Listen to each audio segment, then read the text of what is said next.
naik ke kayu salib. Dia menantang maut, saudara-saudara. Untuk apa? Untuk menyelamatkan kita. Allah begitu perkasa. Dia menantang maut. Dia jalani maut itu. Dia berkata, "Ya Bapa, ke dalam tanganmu kuserahkan nyawaku." Itulah Injil. Amin. Ya Bapa, ke dalam tanganmu kuserahkan nyawa. Sebelum dia berkata demikian, dia berkata apa? Sudah selesai. Amin. Sudah selesai. Saudara-saudari, ketika dia mengatakan sudah selesai, masalah saya, masalah saudara-saudari, masalah alam semesta sudah selesai, sudah beres. Amin. Mengapa hari ini banyak orang Kristen masih memikirkan masalahnya saja, padahal Tuhan sudah berkata sudah selesai. Aku sudah menanggungnya di atas kayu salib.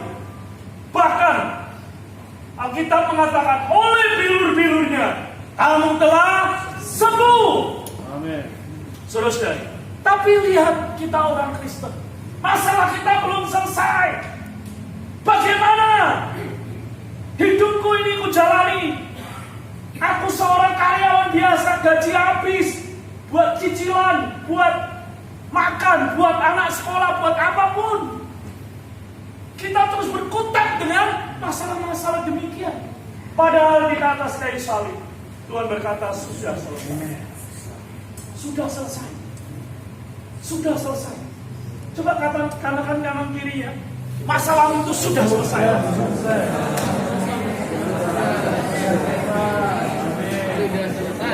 selesai. Amin. Sudah selesai. Jangan bergumul. Jangan bergumul. Jangan bergumul. Jangan bergumul. Berhenti bergumul. Berhenti bergumul. Sudah selesai. Sudah selesai. Sudah selesai. Sudah selesai. Amin. Kita sudah selesai, saudara.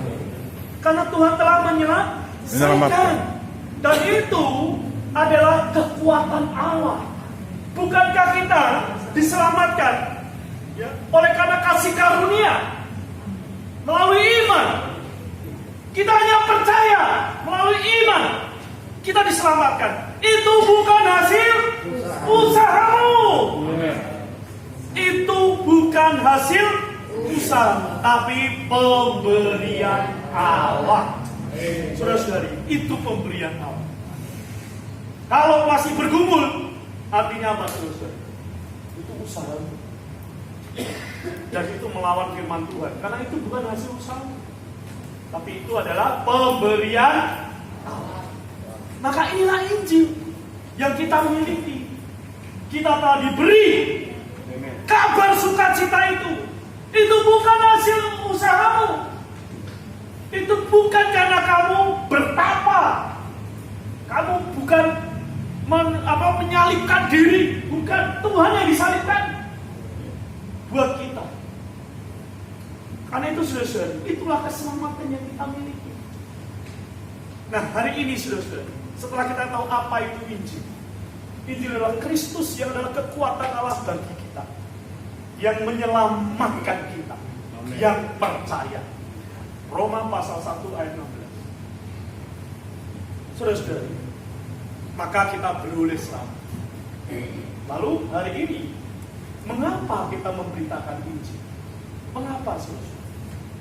Yang pertama adalah karena permintaan atau perintah atau seruan dari sorga. Saudara-saudari, ketika Tuhan sebelum naik ke sorga atau sebelum dia mati, sebelum naik ke kayu salib, dia memberi pesan.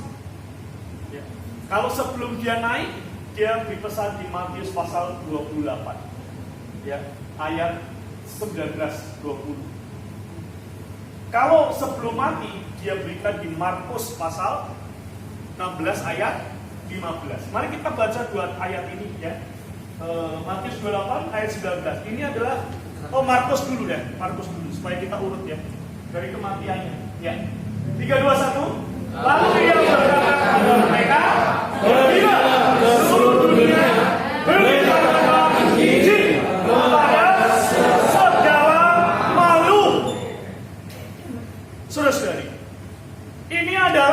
perintah, amanat. Kita bukan kristenisasi orang, ya. Kita bukan memberi sembako orang supaya orang itu percaya Tuhan. Tidak ada gunanya, saudara-saudara. Ya. Kita pergi untuk memberitakan Injil. Amin. Karena Injil adalah kekuatan Allah. Yang kedua, sebelum kenaikannya, di dalam Matius pasal 28, mari kita baca sama-sama. 3, 2, 1. Karena itu, pergilah, jadikanlah semua bangsa muridku, baptislah mereka dalam nama Bapa, Anak, dan Roh Kudus, dan ajar mereka melakukan segala sesuatu yang telah kuperintahkan kepadamu. Dan ketahuilah, aku menyertai kamu senantiasa sampai kesudahan zaman. Mengapa kita memberitakan Injil? Karena ada amanat. Amanat, saudara-saudara. Amanat. Dan amanat itu bukan hanya sebuah amanat, tetapi banyak orang menyebut amanat agung. Perintah dari segala perintah. Saudara-saudari, bukan hanya perintah Tuhan, tapi perintah dari segala perintah Tuhan. Inilah amanat agung. Maka kita harus apa, saudara-saudari? Yang kedua, kita melihat ada cerita, permintaan dari alam kubur, dari alam barzakh, di mana itu disebut alam maut. Di bawah bumi, di perut bumi, di rahim bumi, itu ada namanya alam kubur, alam maut. Di sana ada dua ruangan yang terpisah. Di dalam Lukas 16 itu sangat jelas bahwa di sana ada dua ruangan terpisah. Yang satu ruangan yang menyenangkan, namanya Firdaus. Namanya Firdaus. Yang kedua itu adalah ruangan di mana itu ruangan yang menyengsarakan, yaitu ruangan penderitaan. Saudara-saudara, dari dua ruangan ini ada jurang pemisah yang tidak mungkin dari penderitaan ke menyenangkan, menyenangkan ke penderitaan. Ya, tidak mungkin. Tetapi saudara-saudari, bisa saling melihat. Bisa saling melihat. Itulah mengapa hari ini kita harus memberitakan Injil. Karena kalau kita tidak memberitakan Injil, maka kita bisa melihat siapa-siapa yang dekat dengan kita atau di seputar kita. Baik waktu kita bekerja, baik waktu kita sekolah, baik waktu kita kuliah, baik waktu kita di dalam keluarga. Kita punya keluarga kecil, kita punya keluarga besar, baik di lingkungan RT kita. Semua orang yang wajahnya sering kita lihat. Saudara-saudara, maka orang kaya itu yang tidak percaya firman Tuhan dan tidak menerima firman Tuhan sebagai juru selamatnya, maka dia berada di alam maut, di ruang yang menderita. Lalu suatu saat dia haus. Ya memang menderita itu ya haus, ya. Orang haus itu yang menderita. Tuhan waktu di atas kayu salib juga bilang, aku haus. Karena dia menderita. Dia bukan haus karena habis olahraga lelah. Ya karena penderitaan dia haus. Tetapi saudara-saudari, orang ini dijawab sama Bapak Abraham di ruang Firdaus. Ya. Aku nggak bisa ke situ. Kamu juga nggak bisa ke sini. Itu bisa ngobrol, bisa lihat-lihatan, tetapi nggak bisa menyeberang, ya, ke situ dan kemari. Renungkan, kalau itu adalah papa, kalau itu adalah mama, kalau itu adalah anak kita. kalau itu adalah kakak kita, kalau itu adalah adik kita, kalau itu adalah nenek kita, kalau itu adalah kakek kita, kalau itu paman kita, kalau itu tante kita, kalau itu orang-orang yang seputaran kita paling dekat. Ring 1, ring 2, ring 3 sebenarnya. Mungkin kalau ring 4 kita sedikit abaikan. Mungkin, tapi tidak seharusnya, karena beritakanlah Injil kepada segala bangsa. Kalau Markus segala makhluk. Coba renungkan, ketika orang itu betul-betul masuk ke ruang alam maut penderitaan, maka dia menjerit. Kalau begini, begitu, kalau aku tidak bisa dapat air dari tanganku, kalau aku tidak bisa menyeberang ke tempatku, aku masih punya 5 saudaraku yang masih hidup. Ambilkan ayatnya di Lukas 16 ya. Masih punya 5 saudaraku yang masih hidup. Kita baca ya. Kata orang itu, aku meminta adik, minta kepadamu, Bapa, supaya engkau menyuruh dia ke rumah ayahku, sebab masih ada 5 orang saudaraku, supaya dia memperingati mereka dengan sungguh-sungguh, agar mereka jangan masuk ke dalam tempat penderitaan ini. Coba sekarang saudara-saudari lihat langit-langit ini. Semua lihat ya. Tutup mata, lalu lihatlah wajah keluargamu yang belum diselamatkan. Tutup mata, lihat atas, ya. Lalu bayangkan siapa orang-orang yang belum tulis. Bayangkan. Lalu pulang nanti, tangisilah mereka. Tumpahkan air mata di depan Tuhan. Saudara-saudara, kan saya sering cerita ya di Old Jadwal. Saya punya mama, ya. Saya ditinggal mama saya ketika saya usia 3 tahun. Tahun 76 mama saya meninggal. Ketika saya beroleh selamat, karena saya tidak punya fotonya, nggak pernah lihat wajah mama saya. Saya betul-betul nggak pernah ingat wajahnya kayak apa juga, nggak tahu. Orang sekampung nggak ada yang bisa ngasih tahu wajahnya kayak apa. Papa saya sendiri pun nggak bisa ngasih tahu wajahnya kayak apa. Sudah, ketika itu saya berdoa pada Tuhan, maksud sih tidak ada foto satu pun di dunia ini yang menunjukkan mama saya. Sudah, itu saya sudah berdoa. Tapi akhirnya ayat ini memberitahu saya, hentikan doa. Karena ketika kamu berdoa dan betul-betul kamu melihat foto mamamu, kamu akan menangis sejadi-jadinya.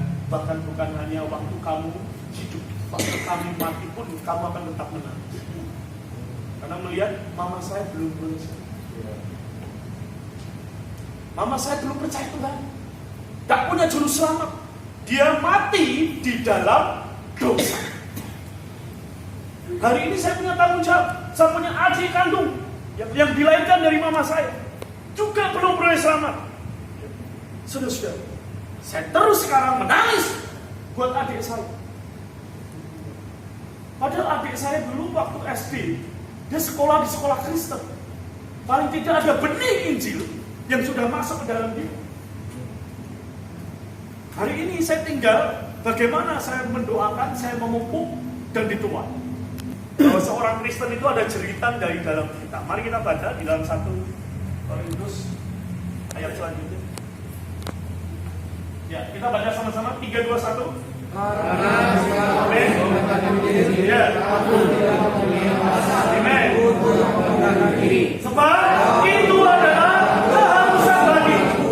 Celakalah aku jika aku tidak memberitakan Injil. Kalau ada kata aku melakukan yang menurut kehendak sendiri, memang aku berat menerima upah. Tetapi karena aku melakukannya bukan menurut kehendak sendiri.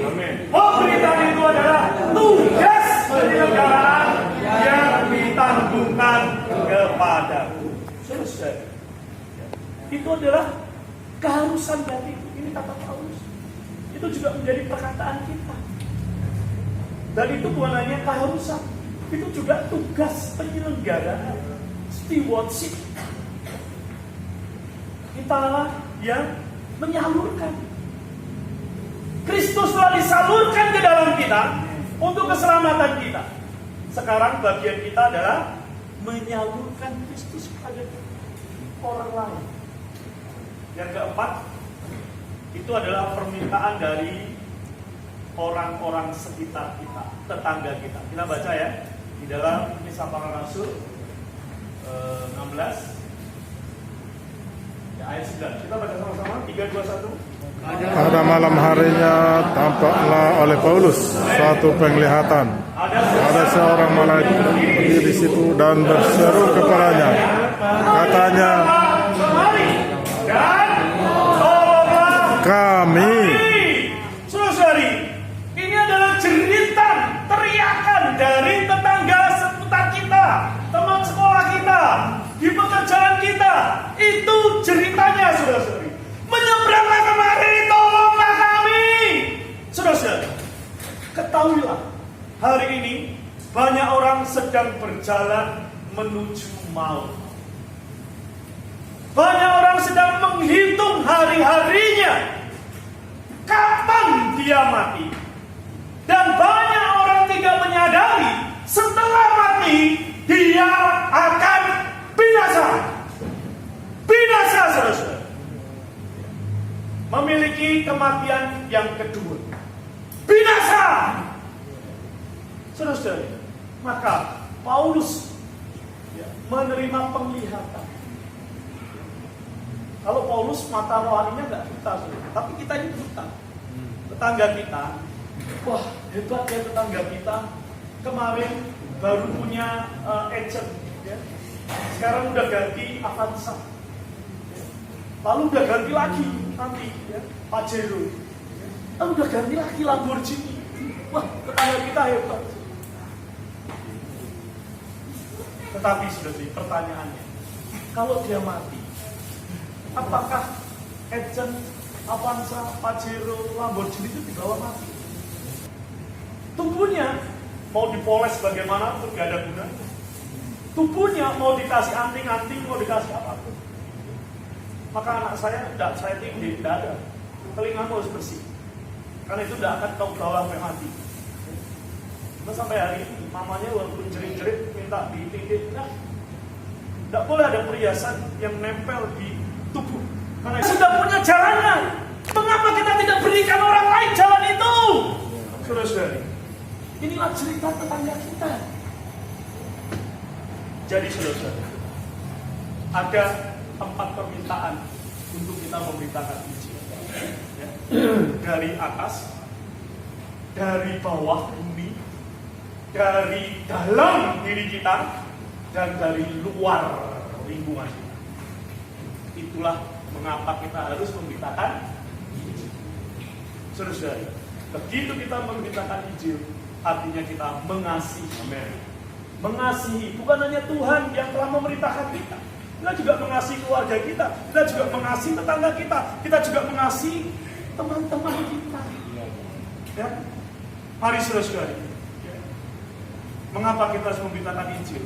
Ya. Renungkan hari ini, ya. Baca lagi ayat-ayat yang saya berikan tadi, supaya bisa kita pergi memberitakan Injil. Lalu bagaimana cara kita memberitakan Injil? Ya. Yang pertama saudara-saudari, yang paling mudah dilakukan adalah bersaksi. Bersaksi, ya. Saudara-saudari, kita semua sudah beroleh selamat kan? Punya kesaksian nggak? Ya. Punya kesaksian nggak? Oh, kenapa saya mau beroleh selamat? Ya. Karena saya mau menikah dengan orang Kristen. Jadi saya jadi Kristen. Saudara-saudari, wah itu membingungkan keselamatannya, saudara-saudari. Kenapa saya mau beroleh selamat? Oh, saya hidup miskin. Kayaknya jadi orang Kristen itu enak, kaya-kaya. Saya mau jadi orang kaya melalui jadi orang Kristen. Itu juga keselamatannya menjadi keselamatan abu-abu. Wah, saya nggak punya sembako di rumah. Tiap hari harus makan. Lah, saya mau jadi orang Kristen karena di gereja itu bagi-bagi sembako. Terus saya mau jadi orang Kristen. Sudah. Keselamatan yang demikian itu keselamatan abu-abu, nggak ada gunanya. Maka saudara-saudari, keselamatan akan membuat kita punya kesaksian. Ya. Kita akan punya kesaksian. Ya. Coba ayatnya di dalam Lukas ya, pasal 24 ayat 48. Kita baca, kamu adalah saksi dari semuanya ini. Kamu adalah kesaksi. Kita menjadi kesaksi. Bersaksi aja. Aku boleh selamat, kenapa? Sudah. Ini harus kita kerjakan. Bersaksi aja. Kan bersaksi gak perlu pelajaran. Gak perlu pun. Matius, ini kalau ayat Injil itu dari mana ya? Memang Tuhan apa yang benar di dalam diri kita? Amin. Itu yang membuat kita diselamatkan. Amin. Saudara, saya 23 tahun yang lalu, ya, mungkin 24 tahun yang lalu, saya punya teman di penjara. Ya. Sebelumnya bukan teman saya, tapi dia ketika menjadi rekan kerja di dalam memberitakan Injil, ya, dia dulu di penjara di Surabaya.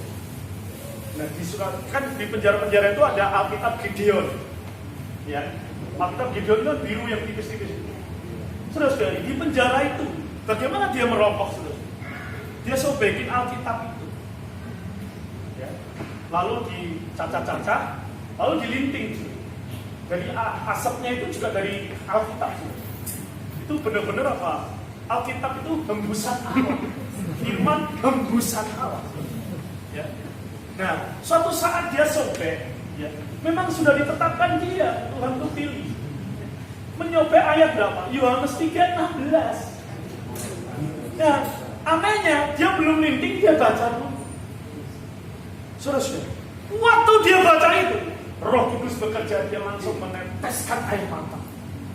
Karena begitu besar kasih Allah akan dunia, sehingga ia mengaruniakan Anaknya yang tunggal. supaya barang siapa percaya padanya ia tidak Binasa, melainkan beroleh hidup yang kekal. ia meneteskan air mata.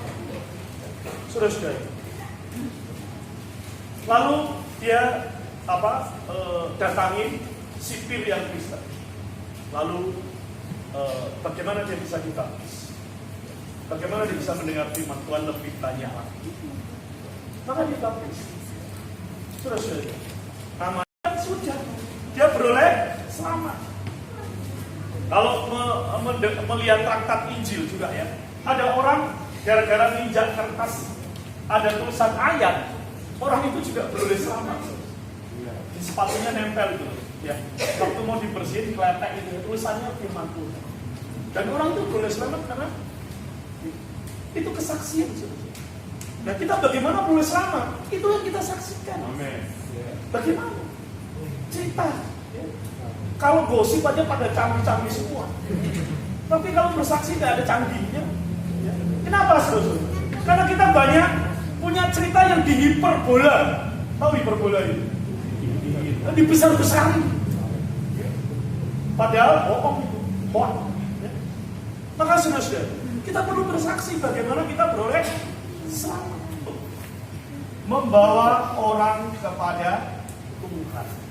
Saudara, ini juga kita menjadi tidak bisa beralasan bahwa orang kepada Tuhan. Di Alkitab ada contohnya ya, di dalam Yohanes pasal 1. Di sana ada Andreas membawa Petrus, ada Filipus membawa ada ngerti Alkitab. Nathanael, ya, Fran itu yang dari sidang ya. Fran, istrinya, ya saya yang bawa dia beroleh selamat, ya. Jadi itu Nathanael itu ya, Nathanael Franciscus Idris, ya kan? Itu saya yang bawa dia dan istrinya beroleh selamat. Saudara, Andreas membawa Petrus ke hadapan Kristus. Filipus membawa Nathanael Saudara-saudara, apa yang dikatakan Filipus sederhana. Mari lihatlah. Ya. Mari lihatlah. Waktu Nathanael ngomong, mosok sih ada Mesias dari Nazaret. Mosok sih. Itu kalau Filipus nerangin siapa Mesias itu malah membawa Nathanael ke dalam kegelapan. Ya. Filipus cuma bilang mari lihat. Saudara, hari ini Kristus ada di mana? Ada di dalam gereja. Ya. Ada dalam gereja. Bawalah orang ke dalam hidup gereja. Ajaklah ke sidang-sidang. Karena 2-3 orang berkumpul dalam namaku, aku ada di tengah-tengah kamu. Amin. Saudara, semoga kita memberitakan diri dengan membawa orang. Ya. Tidak perlu punya pengetahuan yang dalam-dalam lagi. Ya. Dua ini sudah bisa membungkam alasan kita. Ya. Bersaksi dan membawa orang kepada Tuhan. Aku nggak cakap ngomong, tapi kalau gosip aku cakap. Gitu. Ya. Gereja punya traktat, gereja punya audio Injil.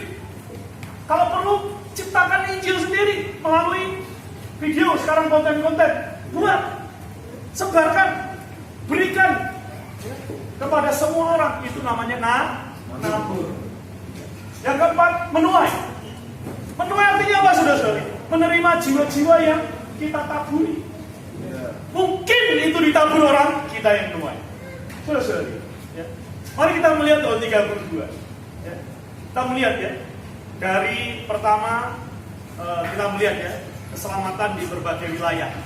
Pertama ada saudara Naomi masuk ke keluarga saudara Eben. Kita bayar hutang. Di rumah kita punya hutang siapa? Hutang kakak, adik, mama, papa, ya, kakek, nenek. Hutang. Lalu ada tetangga kita, rekan kerja kita punya hutang nih. Paulus, ya, ayat yang ini berhutang di dalam Roma pasal 1 ayat 14 dan 15. Tolong tampilkan. Terus mari kita baca ya. Aku berhutang baik kepada orang Yunani maupun kepada orang bukan Yunani, baik kepada orang terpelajar maupun kepada orang tidak terpelajar. Itulah sebabnya aku ingin untuk memberitakan Injil kepada kaum di Roma. Jadi memberitakan Injil itu sebuah hutang. Amin. Nanti ditagihnya kapan? Waktu di alam maut. Waktu di alam maut kita sama-sama mati baru ditagih ilmu hutangmu.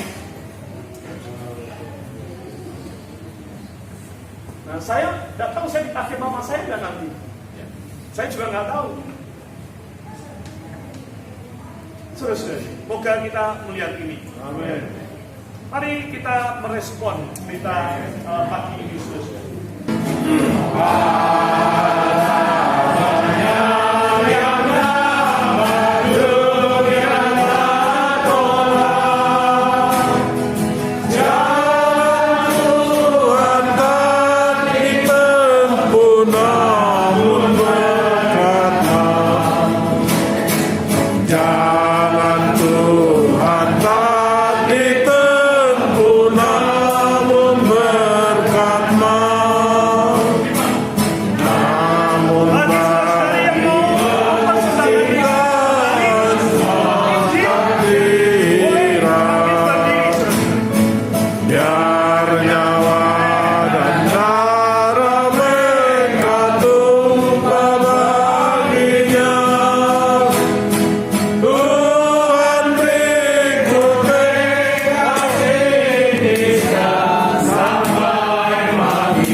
Sampai mati bagi kami. Tuhan, terima kasih. Kami tahu apa itu Injil Tuhan. Injil adalah kabar sukacita. Oh, yang adalah Amin. yang sanggup menyelamatkan kami, Amin. orang yang percaya. Amin. Tuhan, karena itu kami harus pergi untuk memberitakan Injil. Karena ada permintaan-Mu dari atas, Amin. ada permintaan-Mu dari bawah, ada permintaan dari dalam kami, Amin. dan ada permintaan dari luar kami, Tuhan. Amin. Oh Tuhan, karena itu Amin. kami harus bersaksi. Kami harus bawa orang kepada Tuhan. Kami harus menabung. Kami harus menuai. Dan kami harus membayar hutang kami, Tuhan. Oh, supaya Injil sampai kepada semua orang yang paling dekat dengan kami, Tuhan. Tuhan, beri kami tekad ini. Oh, setia sampai mati. Tuhan, kau melihat saudara-saudari yang berdiri. Oh, mereka memperbarui persembahan diri mereka. Supaya mereka menjadi, oh Tuhan, real dan sejati. Kawan sekerja Allah yang pergi memberitakan Injil. Tuhan, beri mereka